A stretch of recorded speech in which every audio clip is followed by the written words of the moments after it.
Los hechos más relevantes que son noticia. Con Vladimir Villegas. Bien, queridos amigos, y le damos la más cordial bienvenida a esta hora a José Gregorio Yepes, periodista, colega periodista, director de Contrapunto. ¿Cómo está, Goyito? ¿Cómo te va? Muy bien, Vladi, ¿cómo estás tú? Un Bueno, aquí honor vamos. compartir con tu audiencia. Igualmente, gracias a ti por aceptar la invitación, Goyito. Bueno, caramba, muchas cosas de qué conversar. ¿Qué ves tú de aquí al 28 de julio? ¿Ves una ruta tranquila hacia un proceso electoral sin contratiempos? ¿Ves que hay algunos nubarrones en el ambiente? ¿Crees que vamos hacia una elección en medio de un clima de relativa normalidad? Bueno, lo que pasa es que la normalidad en Venezuela es un poco estar dentro del conflicto, que es lo que aspiramos en algún momento, la madurez política, la madurez de la clase política nos lleve a superar. Entonces, yo sí creo que van a haber conflictos en la medida que se caliente cada vez más la campaña o la pre-campaña, que no tiene cara de pre-campaña. Esto parece una campaña en pleno desarrollo electoral. Va a haber, digamos, eh, problemas, por llamarlo de alguna forma. Porque creo que el poder que no quiere ceder ante quienes aspiran a desplazarlo, se va a defender como gato panza arriba.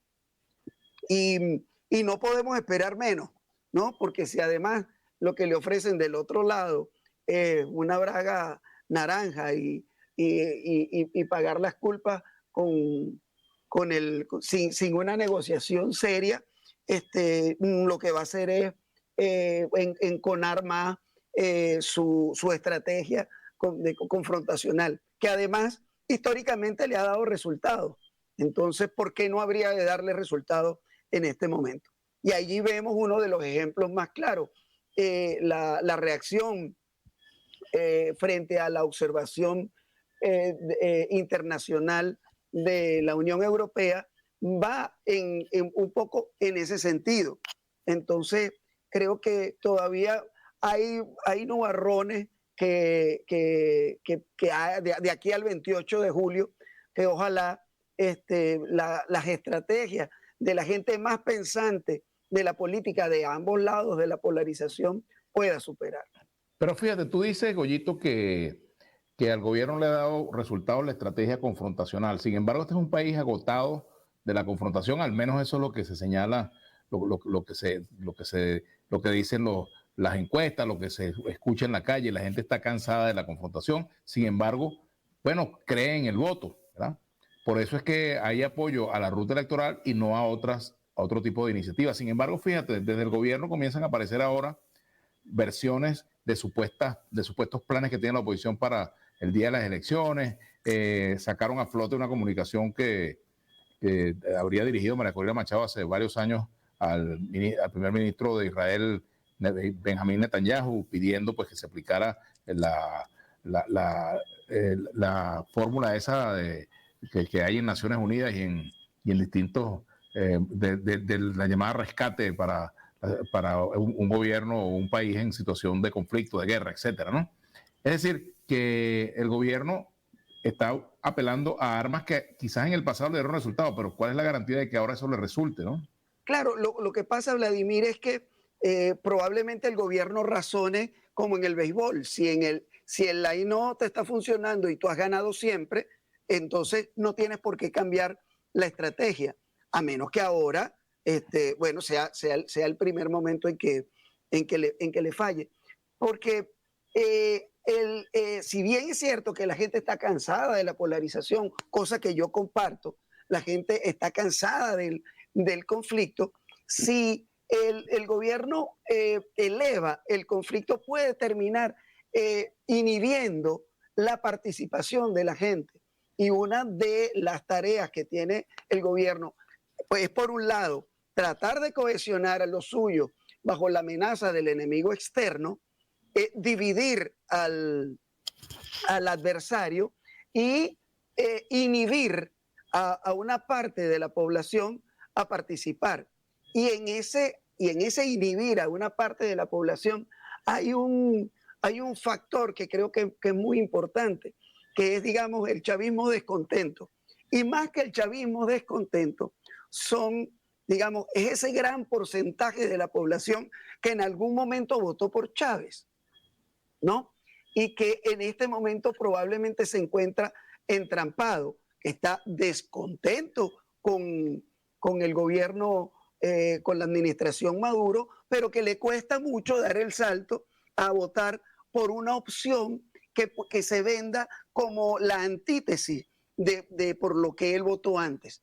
Entonces, allí está haciendo un trabajo doble el gobierno, porque dice, si esa gente no sale a votar, que está descontenta conmigo, yo cohesiono con mi base dura a través de los mecanismos que tiene el poder para forzar un voto a su favor, y atomizo a la oposición, entonces tengo las posibilidades de ganar.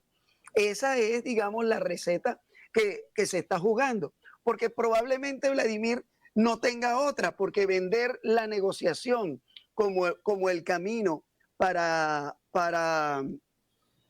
salir de la crisis, entonces le estaría vendiendo a la gente, dice, bueno, es estar reconociendo los errores y es estar reconociendo su incapacidad de ser buen gerente ante los momentos que ante el momento histórico que le ha tocado gerenciar el poder y el gobierno en Venezuela.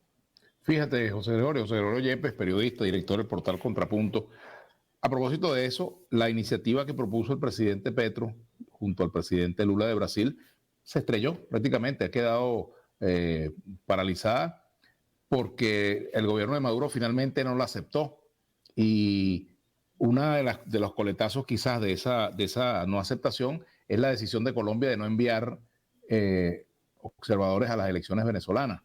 Y en días recientes yo entrevistaba al dirigente del PSUV, Rodolfo Sanz, ex vicecanciller, por cierto, para América Latina, y él decía que Venezuela no necesita un acuerdo de esa naturaleza, que eso en Colombia Petro ganó sin un acuerdo de esa naturaleza y en Brasil Lula ganó sin un acuerdo de esa naturaleza. Es decir, que en el propio gobierno no hay ánimo y por eso quizás hemos visto cómo Diosdado Cabello ha atacado de manera muy frontal esa iniciativa e incluso ha tenido un cruce de palabras muy fuerte con el propio canciller de Colombia, porque al gobierno en esta etapa pareciera que no le es provechoso sentarse a negociar condiciones para una admisión de una derrota, por ejemplo, que es una de las cosas que quizás mucha gente interpreta de estos acuerdos. Pero bueno, de todas maneras, faltan 2 meses o menos de 2 meses para las elecciones y las encuestas están hablando. ¿En qué medida esas encuestas que están circulando, la mayoría de las encuestas conocidas o encuestadoras conocidas, le dan una amplia ventaja a Edmundo González Urrutia? Sin embargo, hay otras encuestas que aparecen de nueva factura que pretenden colocar una tendencia a favor del presidente por encima del 50%. Es decir, hay encuestas para todos los gustos, pero cada quien compra la que le gusta, ¿no? Y cada quien cree la que le genera mayor confiabilidad. Bueno, Vladimir, como tú lo has dicho, hay como que un grupo de encuestas que marcan una tendencia y otras marcan la contraria. Usted le puede creer a cualquiera de las encuestas, ese es su problema como individuo, ¿no? Pero a propósito de lo que acabas de decir, de la actitud de Cabello, de la actitud del gobierno frente a una posición negociadora como la que planteaba Lula y como la que planteaba Petro, creo que es parte del libreto de forzar la barra, de no abandonar el tema de la confrontación. Y el tema de la confrontación creo que va apuntando a lo que me refería hace un momento, a desmotivar, a desmovilizar la capacidad que pueda tener el pueblo venezolano de votar. Y si las encuestas que no le favorecen a Maduro son ciertas, en este momento tendría las elecciones perdidas, ¿no? y solo podría ganarlas bajo la premisa o la hipótesis de que el voto opositor se fraccionara. Sin embargo, lo que nosotros estamos viendo es que hay una polarización de ese voto con Edmundo González Urrutia, y cualquiera de las dos tendencias de encuesta lo coloca de esa forma. Es el segundo, en el caso de las encuestas que favorecen a Maduro, es el segundo que aparece frente a Maduro. Y en el caso de las otras, él es el que está comandándolo y Maduro de segundo, y todos los demás muy lejos. Entonces, el peligro que corre la administración Maduro o el oficialismo es que esa polarización obligue a la economía del voto o genere la economía del voto, como en el caso Barinas, y entonces tiene por primera vez en muchos años la posibilidad cierta de ser derrotado. No es que esté cantada la derrota de Nicolás Maduro, pero pareciera que por primera vez en mucho tiempo hay una posibilidad de un cambio de signo en el escenario político venezolano. Y eso lo sabe el gobierno, y eso lo sabe el oficialismo, y por eso acude a la posibilidad de fraccionar por un lado, vuelvo a la estrategia que tiene, fraccionar a la oposición, cosa que no pareciera estarle funcionando, pero por el otro lado a desinhibir la participación. Y entonces, bueno, allí hay un tema. Fíjate, José Gregorio Yepes, periodista, director del portal Contrapunto. Eso está como en los caballos. En el papel, tal caballo luce de tal manera, luce con ventaja, en fin. Pero al final, pues, lo que ocurre en la carrera es lo que va a pasar, lo que ocurre en la carrera. No obstante, bueno, las tendencias indican algo, digamos, que apunta hacia el triunfo de Gonzalo Urrutia al día de hoy, la fotografía de hoy. ¿Qué va a hacer el gobierno de aquí al 28 de julio? Por ejemplo, ¿habrá alguna jugada destinada a perjudicar la tarjeta de la unidad, de la manito? ¿Habrá una jugada destinada a anular la candidatura de Gonzalo Urrutia? Son cosas que no se saben, ¿verdad? Pero yo diría, como decían los amantes de la intervención y de las soluciones no pacíficas en Venezuela, yo diría que en materia política todas las opciones están sobre la mesa en este momento. Fíjate, Vladimir, yo lo que creo es que, mira que ninguno de los candidatos que está corriendo, aparte de Edmundo González Urrutia, ha dicho que ya va a declinar ni nada. Yo creo que ellos están allí y se van a mantener allí porque existe la posibilidad de que haya una acción judicial contra la tarjeta de la manito. Y si quedan corriendo todos los demás y se cumple la economía del voto y hay una decisión del pueblo venezolano de querer un cambio de signo en Miraflores, cualquiera de los otros podría terminar cosechando ese descontento. Y por eso yo creo que van a seguir corriendo. Lo que pasa es que el tema, lo conversábamos otra vez en otro foro, las matemáticas electorales no son siempre exactas. Exacto. Entonces, y lo otro es que hay un actor político o una actriz que es María Corina Machado, un personaje, pues, María Corina Machado, que evidentemente tiene mucho que decir frente a cualquier escenario destinado a perjudicar la candidatura de Gonzalo Urrutia. Lo decía ayer Capriles que si el gobierno hace algo contra Gonzalo Urrutia desde el punto de vista de anular su candidatura o afectar la tarjeta, le estaría dando una patada a las elecciones. Pero habría que ver cuál sería entonces la estrategia de María Corina Machado si eso llega a ocurrir. Eso sería adelantarnos a un escenario que todavía no lo tenemos enfrente, pero evidentemente la palabra de ella pesa mucho porque la candidatura de Gonzalo Urrutia se basa fundamentalmente, se afianza en el poder de convocatoria de María Corina Machado, que por una parte es una ventaja y por la otra es una desventaja, ¿no? Claro, entonces allí, pero ese es un escenario posible y no es remoto, ¿no?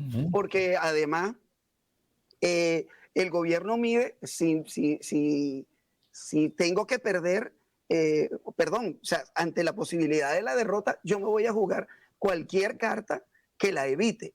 El tema está en donde estaría la madurez política de el sector opositor, porque hay una gran preocupación, por lo menos que yo tengo. Aquí todo se está concentrando en el cortoplacismo que enferma a la política venezolana. Y si bien es cierto que el 28 de julio es muy importante como fecha, esto no se acaba el 28 de julio, el país no termina el 28 de julio. Entonces, creo que la oposición se concentra en solamente personalizar el resultado. Y creo que por allí están equivocando el camino. Yo creo que el camino debe ser en la acumulación de fuerzas, en que demuestren eso que están registrando las encuestas que favorecen a González Urrutia, de que el chavismo, el oficialismo, es una minoría, está en minoría, y que quienes lo rechazan en el país son una mayoría aplastante, como lo reflejan esas encuestas. Y en ese escenario, independientemente de que por el fraccionamiento o por los problemas que pueda tener la oposición a la hora de poder defender los votos, que es otra de las tareas que tiene cuesta arriba la oposición para crear toda esa infraestructura, demostrar que el chavismo es minoría, ¿no? Y que la gente rechaza la gestión del chavismo. Y entonces, para poder lograr que haya una reacción del otro lado, que lo que llaman los politólogos la fragmentación de la coalición dominante, y pueda avanzarse hacia un proceso de negociación. Y yo insisto, creo que en la necesidad de que los sectores de mayor conciencia en ambos lados del escenario político venezolano pudieran prevalecer, porque mientras haya la negación del otro, vamos a estar entrampados en una crisis multidimensional que no nos lleva a nada, y que lo único que ha hecho es preservar el establishment, donde se conserva el oficialismo dentro del poder, y también hay una oposición que pareciera que no quiere tomar el poder, porque ha hecho de eso también su modelo de negocios. Pero fíjate, ya cerrando prácticamente, precisamente por eso es que era necesario un acuerdo como el que proponían Lula y Petro, precisamente para dar garantías al día después de las elecciones, que a esta fecha no hay garantías ciertas de qué va a pasar con el que pierda en el día 28 de julio, qué va a pasar el 29 a partir de allí. Hasta este momento no lo hay. Y por eso es que el chavismo patea esa propuesta, porque eso le obligaría a hablarle a los suyos y decirle, bueno, pues podemos perder. En cambio, si patea la propuesta, dice, no nos van a dar garantía, van a venir por ti, tú que has votado por el chavismo, tú que te has identificado con Chávez, van a ir a tu casa, te van a ir a buscar, te van a perseguir, es aglutinar a su base sobre el enemigo externo y meterle miedo a ese chavismo descontento, a ese hombre que no es militante de ningún partido de los sectores de oposición, pero que votó por Chávez, que está descontento, a inhibirse. En esa ecuación, el gobierno sale victorioso. Y por eso es que patea la propuesta de Lula y Petro. Y eso creo que de alguna manera deja al rey desnudo. Claro, solo que en apariencia, pues la ventaja que indican algunas encuestas es un hecho que evidentemente no debe pasar por debajo de la mesa en los análisis del propio gobierno. Es decir, entonces, ¿qué es lo que viene? Bueno, ya se verá, pero por lo pronto se acabó el tiempo. Bueno, lo más seguro que quién sabe. Oye. Lo más seguro que quién sabe, que vamos a tener que seguir hablando de esto, Vladimir. Gracias por acompañarnos. Un abrazo, Vladimir. Dale.